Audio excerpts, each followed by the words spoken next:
Je suis extrêmement choqué. Je me suis réveillé ce matin, 3 heures du matin, avec des pensées sans cesse. J'arrive pas à me débloquer de cela. D'un article qu'on m'a envoyé hier, jeudi. Je vous lis. C'est apparu sur I24 News. Le ministre israélien de la Santé, Yuli Edelstein, envisagerait la promulgation d'une loi rendant obligatoire le vaccin contre le Covid-19. Selon la chaîne, le ministre aurait adressé une lettre au vice-président du tribunal d'instance de Jérusalem, Gad Ehrenberg, ainsi qu'aux deux juges Amir Dahan et Keren Miller, afin d'étudier toutes les options juridiques. Malgré les préoccupations soulevées par le développement d'un vaccin contre le Covid-19 dans un délai aussi court, l'État d'Israël devrait adopter une position claire concernant l'importance de se faire vacciner. L'État d'Israël devra toutefois assumer les conséquences et compenser si nécessaire tout citoyen qui se retrouverait lésé après avoir été vacciné.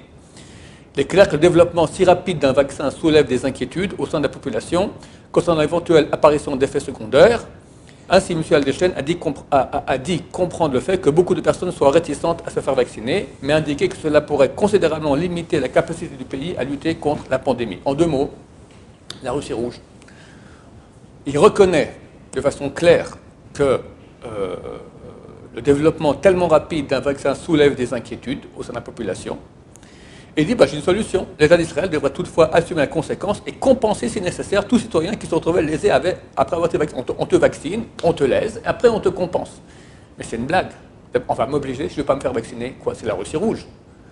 En plus, alors je vous calme tout de suite, Baruch Hashem, pourquoi je suis un peu plus calme? Parce que ce matin, les nouvelles annoncent que le vice-ministre israélien de la Santé, donc ça c'est le ministre, c'est le vice-ministre, Yoav Kish, a nié jeudi le fait que le gouvernement envisage d'adopter une loi obligeant tous les Israéliens à se faire vacciner contre le coronavirus. Je pense qu'il y a eu un tollé général terrible et ils sont un peu reculés, d'accord, c'est ce que je pense. En tout cas, c'est un scandale, même qu'on veuille vacciner la population alors qu'il reconnaît que le développement est si rapide et ça soulève des inquiétudes. Et il donne la solution, c'est clair, quoi. L'État d'Israël va compenser ceux qui ont été lésés. Mais je ne comprends pas. Une femme, par exemple, maintenant, à cause du vaccin, elle ne peut pas tomber enceinte. Comme je vais vous montrer tout de suite, on ne sait pas du tout les conséquences que ça peut avoir. Va prouver que c'est à cause du vaccin. Quelqu'un, 2-3 ans plus tard, il a un effet secondaire. Va prouver, pour pouvoir prouver, faire une étude qui coûte peut-être aussi cher que l'étude sur le vaccin pour voir est-ce que oui, ça pourrait faire. Il faut prendre un échantillon de population, tous ceux qui ont pris, regarder oui, non, qui va faire ça? Et comment tu vas... Admettons après, oui, effectivement, à cause de cela, vous ne pouvez pas avoir d'enfant, madame. Comment qu'on pense? $1 million? $2 millions? On ne peut plus avoir d'enfant toute sa vie? Combien ça vaut? Non, mais je ne comprends pas, c'est complètement absurde. Mais je tombe des nues, je suis complètement abasourdi. Alors, je vais vous lire maintenant, je ne vais pas vous lire, je vais résumer, même pas résumer, je vais amener quelques petits points d'un article qu'a écrit un docteur israélien qui s'appelle Dr Gil Shahar. Je vous mets en pièce jointe après cette vidéo, vous pouvez le télécharger. Et donc, il parle de ce vaccin. Et là-bas, dans l'article aussi, il y a un lien pour télécharger le protocole du vaccin. Le protocole du vaccin, donc de la firme Pfizer allemande, contient 148 pages. Le docteur a lu toutes les pages très soigneusement et fait son commentaire là-dessus. C'est en hébreu, vous pouvez faire traduire ça en français ou en anglais. Et vous avez aussi en anglais le protocole de cette recherche dans tous les petits détails. C'est très très intéressant. Les points qui ressortent sont les suivants. À part ce qu'il a écrit, je vous donne quelques points qu'il met en évidence. Là-bas, à la page 13 donc, du protocole, il est écrit qu'ils ont pris un échantillonnage de la population qui va entre l'âge de 16 ans et l'âge de 55 ans. Alors, moins de 16 ans, on ne sait pas ce qui se passe. Ils n'ont pas dit allez vous faire vacciner seulement depuis l'âge de 16 ans. Et donc, on ne sait pas ce qui se passe pour ceux qui ont moins de 16 ans. Très souvent, les enfants peuvent avoir des réactions beaucoup plus dures à un vaccin, surtout les bébés. Qu'en est-il? On ne sait rien. Est-ce que l'État d'Israël va-t-il obliger aussi les enfants à prendre le vaccin? Alors, moins de 16 ans, on ne sait pas ce qui se passe. Ils n'ont pas dit allez vous faire vacciner seulement depuis l'âge de 16 ans. Ils ont aussi vérifié les gens qui ont plus de 55 ans, mais ils ne disent pas jusqu'à quel âge. Donc, c'est 56, 57, 58, peut-être 60, 65, on ne sait pas. 70, on ne sait pas. 80, on ne sait pas. 85, on ne sait pas. Maintenant, vu qu'on n'a pas de données claires là-dessus, peut-être qu'ils ont pris des gens qui étaient de 55 à 60 et pas plus. Alors, d'où je peux savoir maintenant si le vaccin est bon pour des gens qui sont plus âgés, donc plus sensibles? À la page 37 de son protocole, ils disent qu'ils ont utilisé 44 000 personnes en tant qu'échantillonnage de population ce qui est pas mal, reconnaît le docteur. Mais ils n'ont pas pris là-bas des gens qui avaient des maladies, ni des gens qui avaient des maladies psychiatriques, ni des gens qui avaient déjà eu des réactions négatives à des vaccins. Que faire de ces gens-là? Est-ce que l'État d'Israël va les obliger à se vacciner ou pas? Si oui, c'est un crime, parce qu'on ne sait pas du tout quelles sont les réactions qu'ils peuvent avoir. Personne n'a vérifié cela. Plus que cela, les femmes enceintes et les femmes qui allaitent. À la page 38 de ce protocole, ils disent qu'ils n'ont pas pris de femmes enceintes et de femmes qui allaitent pour faire cette vérification, cette recherche du vaccin. Alors, est-ce qu'ils vont demander aux femmes enceintes aussi de prendre le vaccin? On ne connaît pas les conséquences. Pire que cela, à la page 44, ils disent qu'ils ont demandé aux femmes qui ont fait ces recherches sur le vaccin, enfin qui ont été les cobayes du vaccin, de prendre des contraceptifs.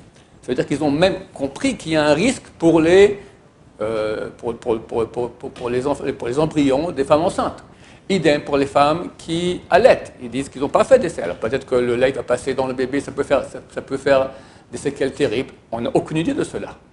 Et je ne vous dis pas que pour le monde orthodoxe, c'est terrible, parce que dans le monde orthodoxe, une femme, dès qu'elle se marie, pendant 20 ans, elle fait des enfants. D'accord, c'est comme ça. D'accord, elle tombe enceinte, elle allait, après elle tombe enceinte, elle allait. La moyenne, c'est 7 enfants par famille.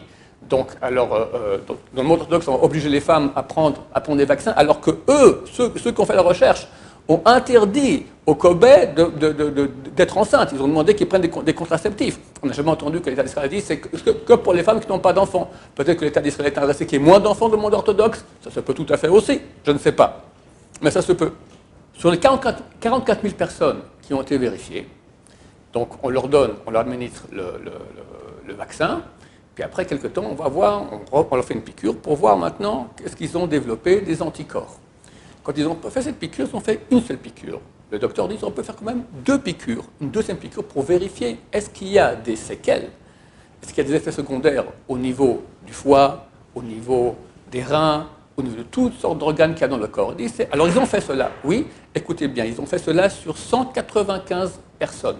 Sur 44 000, ils ont fait des essais pour vérifier s'il y a des effets secondaires dans les autres parties. C'est une petite seringue qu'il faut prendre. Que sur 195, pourquoi? Le docteur pose la question, peut-être ça coûte de l'argent. Alors il nous dit en passant que cette société, elle est cotée quand même à 180 milliards.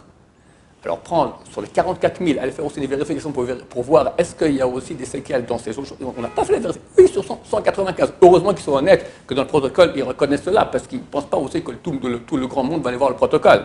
Au Hachem, il y a des gens qui ont, comme ce docteur, qui ont la patience de lire ces 148 pages, et je vous transmets quand même les données. Ce protocole que vous pouvez aussi télécharger. On vous le met en pièce jointe. Le protocole, là-bas en anglais, vous pouvez le faire traduire par votre ordinateur en anglais, on pouvait le faire traduire en français. Enfin, il faut comprendre qu'il y a des fois où on administre un médicament ou un vaccin, sachant qu'il y a des risques. Mais il y a quelqu'un de malade gravement, on n'a pas de solution. On dit, écoutez, il y a un nouveau médicament qui est sorti, on ne sait pas ce qu'il vaut, ça a été jusqu'à maintenant, il n'y a pas eu de problème, mais on ne sait pas, on ne peut pas savoir. Est-ce que vous êtes prêts à le prendre pour voir? Alors, si on voit qu'on a peu de chances de guérison autre que celui-là, on tente le coup. Mais ça, ce n'est pas le cas. On parle maintenant d'administrer un vaccin dont on ne sait pas du tout quelles sont les conséquences. C'est beaucoup trop court.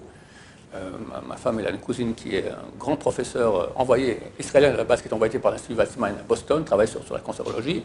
Et elle lui a écrit, elle a écrit à sa cousine, qui a écrit enfin, c'est entre cousines, d'accord, qu'il faut minimum 2 ans après qu'un vaccin est sorti pour vérifier s'il n'y a pas de séquelles. Et j'ai un ami qui, lui, a travaillé des années dans les vaccins. Il m'a dit, ça, c'est vrai qu'ils font 2 ans, mais c'est beaucoup trop court. En fait, on voit qu'il y a des séquelles aussi après 5 ans, après 10 ans. Mais c'est vrai que la coutume n'est pas de le faire. Mais là, on n'a même pas 2 mois. On n'a même pas 2 mois, on n'a rien. Alors, tu vas administrer maintenant. On ne sait pas à qui tu donnes pas. On a vu qu'il y a beaucoup de cas, on ne sait pas ce qui se passe, les vieux, les malades, les femmes enceintes, les femmes qui allaitent, les enfants, etc. On ne sait pas ils n'ont même pas fait des vérifications sur une petite prise de sang pour voir s'il y a des conséquences, des effets secondaires sur, comme je dis, par exemple, les reins ou le foie. Et ça, on va administrer à des gens qui sont en bonne santé. Si quelqu'un a le Covid maintenant, il a entre la vie et la mort, ok, donne-lui, ok, peut-être ça va marcher. Mais des gens en bonne santé. Vous allez dire, non, mais peut-être qu'il y a des millions de morts à cause du Covid, des millions de morts. Il n'y a pas des millions de morts. Je n'ai pas un article qui date de maintenant, un article de Haaretz qui date du mois d'août, qui dit qu'en pourcentage, il y a moins de morts en Israël cette année que l'année passée. Moins de morts. Avec le Covid, avec tout. C'était au mois d'août de cette année. Depuis, on n'a pas eu une grande vague de Covid. il paraît qu'on dit qu'il y a une deuxième vague, mais il n'y a pas beaucoup de morts. Au niveau de la mortalité, c'est petit. Il y a, et principalement des vieux, des gens qui ont des maladies, des terrains fertiles, pour mourir, à Dieu ne plaise. Donc, quand on nous dit d'abord, il n'y a pas beaucoup de morts, Baruch Hashem. Et si on dit qu'il y en a beaucoup, alors on peut dire qu'on n'est même pas certain que tous sont morts du Covid.